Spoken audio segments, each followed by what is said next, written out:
Hi, this is Maikerukitty Michael, or whatever you want to call me today. Yes, I know I say that every time, but I just do. Time for an update! Yay! It has been 3 months. I am very sorry. Things have been nuts. Basically what wound up happening is, since the last time I updated, this is the list of things that happened. Okay. Halloween planning started for my classes because Halloween was basically, I haven't posted since October. Halloween kind of went into effect and it came and went. With that came a whole bunch of work and preparation for those Halloween classes. I love Halloween, so the story goes. Then what wound up happening is right after that, a whole bunch of new stuff for next year's curriculum planning and whatever, next school year's curriculum planning, all that stuff came to be. Then I went to present at a conference, or it was teaching at a conference that was held in Sapporo, and then I had Christmas classes, and then I went home for Canada, or went home to Canada for Christmas, and basically everything just snowballed and basically just left me with a whole lot of time to not do anything. So, or rather, not a whole lot of time to do anything. So it was just kind of crazy. And so basically what I'm going to do is I'm going to give you a big long update, hopefully long. We're at 1.5 minutes already and I'm just blathering about what I've been up to and what's going on and some updates on certain things. So a few people are probably still wondering about the new job that I was actually up for. Where that's why I bought the fancy new suit, blah blah blah. What wound up happening is it wound up falling through. The person who I was supposed to replace, what was going on is him and his son were going to join his wife who moved to Yokohama in the new school year, because they didn't want to pull him out in the middle of the school year, so they're going to wait until April when this new school year starts and then move down there, and then I'd be replacing him. But what wound up happening in the meantime is that his wife in Yokohama wound up losing her job. Sorry, I got mail. Losing her job, and she wound up moving back, so they're still there, and as such, no job. So thanks for the well wishes and the comments on my lovely suit, but unfortunately didn't wind up using it very much for interview, which is sad.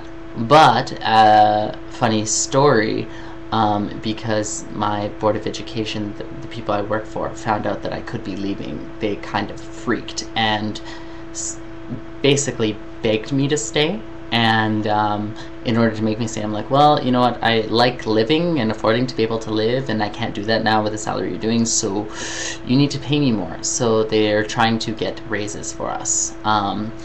They're not doing it in the hourly wage sense, because we basically make salary. We're not on, like, it's salary based on hourly, but it's just weird the way it works out. But anyways, we have a set salary every month, and that won't be increasing the hours or the hourly wage, but what they'll be doing is increasing the amount of hours that we work a month. So currently we work a maximum of 25 hours a week, so that's about 100, but not, sometimes it depends, whatever, 5 hours a day. What they're going to be doing is increasing that to 29 hours a week. Thus, that will work out to a raise on the whole. Also, during the summer months and the winter months when school is on vacation, what we had to suffer through is, sorry, you're not working, thus you don't get paid. We had no choice in this thing where we couldn't go into the office and do work and get paid for it. It was just, there is no salary for you, too bad. They're looking to change that so that we get paid the same paycheck all year round. So that'll make things much better, and I'll actually be making close to a living wage. As such, because they didn't realize at the time when they're doing it, by going to the 29 hours a week, they have to follow some employment rules, one of which being that as soon as you work 29 hours a week or more, you are entitled to benefits. So we will be getting new health care, which will be great because the city pays half and we pay half, which is nice.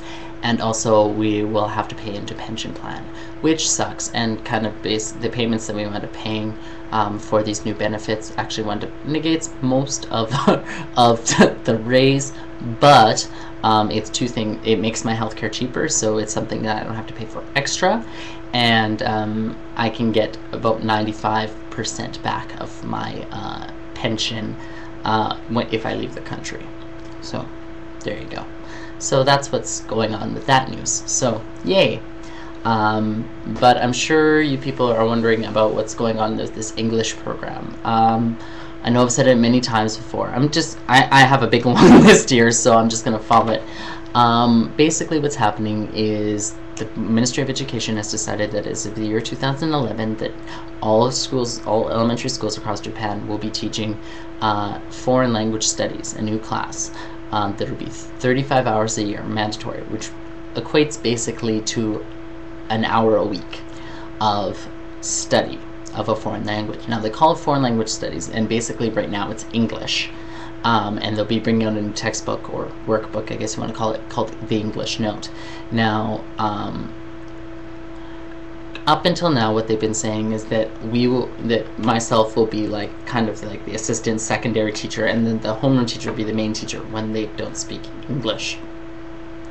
They're deciding to change that now because they realize that they're mistaken. What I mean, who is mistaken is the Board of Education here in Ibetsu, because when I was meeting with some people from the Ministry of Education, they specifically told us, team teaching, please team teach.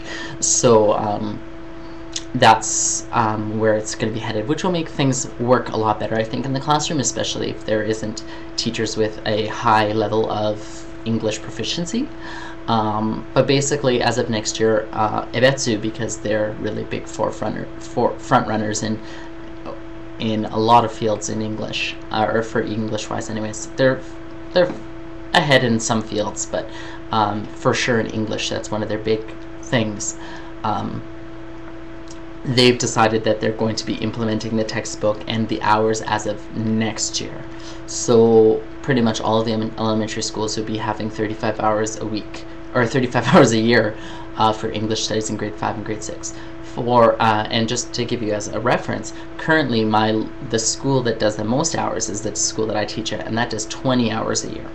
So they're going from 20 to 35. Some of my schools only do 7, or some of them only do 10. So it's going to be a big jump for them. It's going to be really interesting. So I'll see them at least once a week.